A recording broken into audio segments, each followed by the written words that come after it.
শুক্রবার bright future free tuition সেন্টারের দুস্থ পরিবারের বাচ্চাদের সাথে এক বিশেষ মুহূর্তের অনুষ্ঠানের মধ্য দিয়ে দুই দম্পতি সহ পরিবারের আরও বেশ কয়েকজন ক্যানেল বস্তি ফ্রি টিউশন সেন্টারে এসে বাচ্চাদের সাথে আনন্দ উপভোগ করলেন শিলিগুড়ির বাসিন্দা নারায়ণ চন্দ্র সাহা মহাশয়।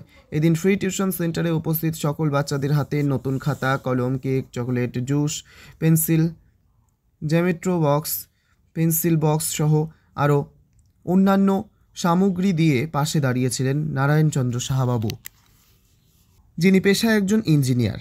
এদিনের অনুষ্ঠানে উপস্থিত ছিলেন নারায়ণচন্দ্র সাহাবাবুর পরিবারের বেশ কয়েকজন সদস্যগণ এবং ক্রান্তি ব্লকের ফায়ারম্যান শরীফুল হক সহ ব্রাইট ফিউচার ফ্রি টিউশন সেন্টারের ফাউন্ডার মোহাম্মদ নূর নবিউল ইসলাম। তিনি জানান, আজকে আমাদের ফ্রি টিউশন সেন্টারে আমাদের প্রিয় স্যার ওনার বিশেষ মুহূর্ত আমাদের সাথে এবং বাচ্চাদের সঙ্গে নিয়ে আনন্দ উপভোগ করলেন। এছাড়াও আমাদের ফ্রি টিউশন সেন্টারের জন্য বাচ্চাদের বসার দুটো প্লাস্টিক এবং আলফাবেট ক্যালেন্ডার সহ বেশ কিছু সামগ্রী দিয়ে পাশে দাঁড়িয়েছেন তিনি। আরও কি জানিয়েছেন শুনবো।